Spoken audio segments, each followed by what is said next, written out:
Dragon Age the Veilguard is out, and I've already put about 10 to 12 hours into the game on day one to curate my first impressions for you guys, and it's not what I expected. But before we get into it, we are at 670 subscribers. Thank you guys so much for the support. If you like gaming news, if you like gaming reviews, specifically within the RPG and action adventure genres, and you like the video you see here, please subscribe. It helps me out a lot. Now let's get into the video. So to preface, I am 1/5 of the way through the game. This is a first impressions, and that's if you're taking the 50 to 60 hour mark as the complete mark for this game. So there are a lot of things that are subject to change once I put out my full review in a couple days of Dragon Age the Veilguard. And first I want to talk about the things I did and have already been enjoying with this experience so far, and then I'll get to some things I wasn't expecting and just some general disappointments that I have with the game up to this point. Now the first thing I want to talk about is the combat, and I am someone who prefers the tactical style of combat in these games, but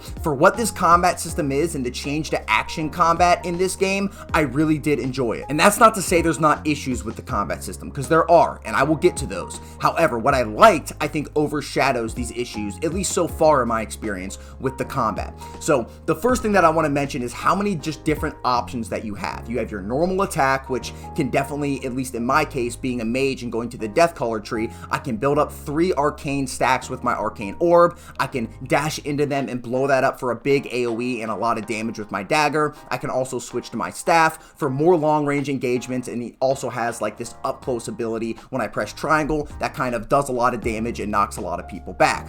On top of this, you have your 3 abilities on your quick slots, where mine currently are this necrotic little circle that I put down on the ground. I also have these like magic missiles or like fire shotgun missiles type of thing that I have that I can use. I also have a fire wall that I can put down on the ground. You also have your companions within combat with you, and you can use a lot of their abilities to enhance your damage, heal you, use their own abilities themselves. I think Nev specifically can also slow time, which is really cool. And all of that feels really good, especially when you're comboing all of these different things together. You also have a jump attack, you also have your dodge, you also have your parry, and all of this fully comes together to feel like a very realized combat system and a good action combat system as a whole. However, there are issues, and I think the biggest issues revolve around your companions. The companions don't feel fully realized here. They feel like an extension of your main character and not their own characters, at least when you're in combat. If you get knocked out in combat, your companions can't revive you,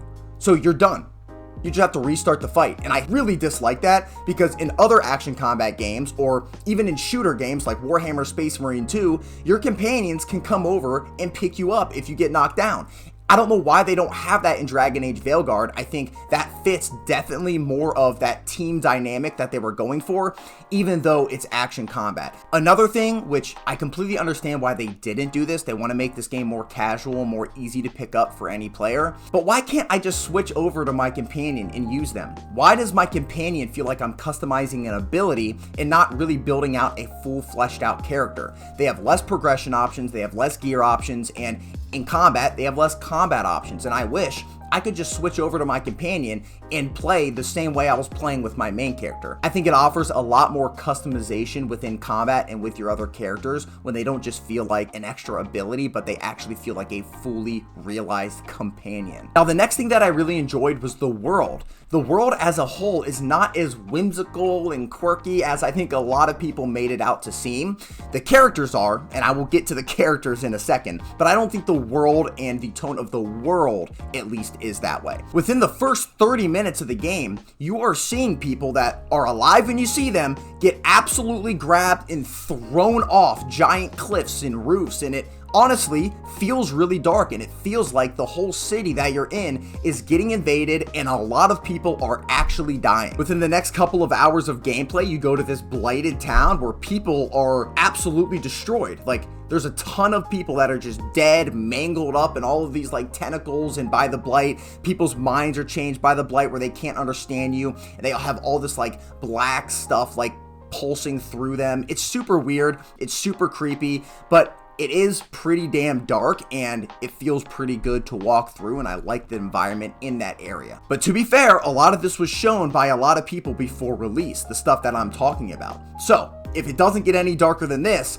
game's not dark at all and a lot happens off screen. But if it keeps up the same pace as I go through the game, then I think it will be a lot darker than I think at least I expected, even though it's nowhere close to the previous Dragon Age games, at least in my opinion. And the next thing, really quickly, this game pretty much has no bugs. It runs very smoothly. The performance has been amazing so far. I've ran into, I think, one bug in my 10 to 12 hours of gameplay so far, and it was just me getting stuck in a wall. I was jumping in an area I wasn't actually supposed to be in, and it course corrected itself within probably 3 seconds. I wasn't even able to get this in my footage, and I tried to recreate it to get it in my footage, and it wouldn't happen. So overall, hats off to BioWare on that standpoint, especially because we have seen some bugs in their previous games on release. So that's all the stuff that I think so far I thought was pretty damn good about the game.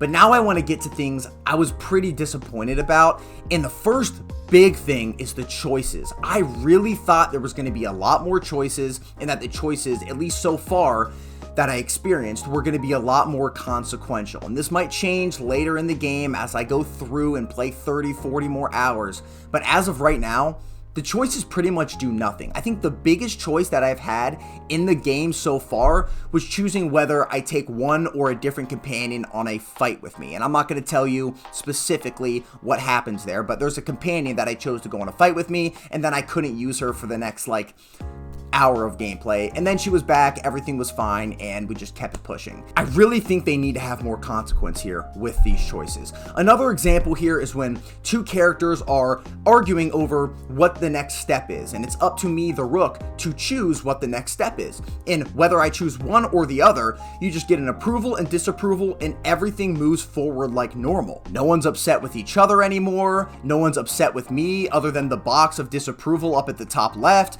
Everyone acts normal, everyone still loves each other, and it's all a very happy, family-friendly environment. It's just not the best character dynamics or group dynamics in my opinion, but maybe this will change as I go through the game a little bit more. And this leads me into the next thing that I was disappointed about, and that's the companions and a lot of the characters so far in this game. I just don't think they fit well with this universe at all, or with the Dragon Age universe at all. I do like Varric, although he's very optimistic. All of the characters are insanely optimistic about everything. And if they're not optimistic, if they're sad about something, within 10 seconds of a character going, hey, we got your back, immediately optimistic again. It's just, the world's ending, and when you have somebody like Bellara, who I could not even have gotten off my team faster, I really don't like Bellara. But when you have Bellara cracking quips while there's dead people sitting right next to you, it just does not work. It does not fit at all. When people said there are characters like Bellara that feel directly out of Pixar, they were 100% right here. Now, there's more characters for me to meet. I'm excited to meet some of these new characters and see what they bring to the table. But as of right now, I get really bothered by a lot of the characters and just annoyed by the constant optimism, the constant quips that they're making. It really does feel like a Marvel movie, but within the Dragon Age universe. And those two things don't mesh in my mind. In the returning characters too, aside from Varric and Lace Harding, you have Morgan coming into the game very early, and when she enters, it doesn't represent what I think Morgan was in all of the previous games. Number one, she obviously looks way, way different, so she looks nothing like previous Morgan. And then on top of this, what she says, how she talks, just overall her dialogue doesn't feel like this is one of the witches of the damn wilds. On top of this, I don't hate the art style anymore. I think the art style definitely will grow on you as you play the game. The problem is just the facial animations I don't think are very good. I think they're a lot better than Andromeda, but there are some definite issues with the facial animations, and it's a little bit hard to get immersed from time to time in conversations when it just kind of looks weird. Now, the last two things, and why I put them on the end of the disappointment part of this video, is because I think they are going to change as I go through the game. I'm pretty damn confident, actually, that they're going to change as I go through the game, hopefully. But the first is the world and how linear it is, and how linear every mission that I've been on so far is. I wanted the open-ended and not the open world. That's what I wanted, but this game does not feel like it has open-ended environments. There are very, very, very small times, at least so far, that I found something big off the beaten path. You're not really finding hardly anything other than gold, a codex, here and there that gives you some XP and exposition about the world, and maybe a chest that gives you maybe a better piece of gear, but usually some random materials or valuables that you'll sell to a faction merchant. So overall, it just almost feels like you're watching a movie for the most part, and there's not really a lot of exciting things, at least that I have found so far within the whole level design as a whole.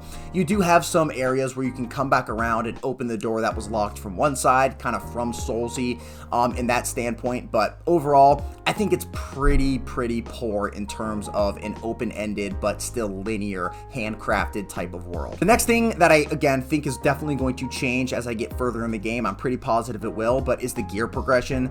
All the gear I found is just so objectively better than my previous gear. I just immediately equip the new gear on, whether it has one element or another. There's nothing that I think is very build defining so far, or nothing that I've gotten that I go, ooh, I want to start, you know, making my build around this piece of gear. I think this could really provide me a lot of benefits. But as I go through the game and as the gear unlocks the 2 different slots that actually have like some more unique abilities onto them, I think this is going to change. It's just so far, I think the gearing as a whole has been pretty boring, both for myself and for the companions. But again, I'm really hoping this is going to change and I find some really cool gear with really cool, unique things on it that I can really craft my build around. So overall, what are my first impressions? Well, I like the combat a lot. That has definitely propelled me to keep playing the game. I think it's very good. I think it's very impactful. I think there's a lot of options there, although I wish the companions were not an extension and more of a fully realized character within combat specifically. On top of that, I do like the world. I think there's been a lot of dark moments both on and off camera that you see, at least so far. So hoping this keeps up and I see even more darkness to the world that I was not expecting going into this game. The next is, it's very bug-free. It's a very good, polished experience so far as a whole, and that's something I really appreciate. The performance has been incredible. But again, I am very disappointed so far in the choices and the lack of consequence. I am very disappointed in the characters, how they interact, and the overall tone that they bring to the table within a world that I really don't think it fits in. I am disappointed in how linear these levels are so far. I did expect them to be more open-ended, and I was excited for this change. The art style has grown on me a bit, but the facial animations have not, and I don't think returning characters really feel like themselves, at least as of right now. Once we get a little bit more conflict, maybe we can see them change a bit, but I haven't really grown to love these characters the way I did in previous Dragon Age games. Thank you guys for watching the video. I will get my full review out probably early next week or by the end of this weekend. I'm kind of aiming for Monday there, but comment down below what you think about the game so far. What are your first impressions of what you have played from Dragon Age the Veilguard? Please like this video if you like the video and subscribe for more content like this. I really appreciate you guys. I'll see you in the next one. Peace.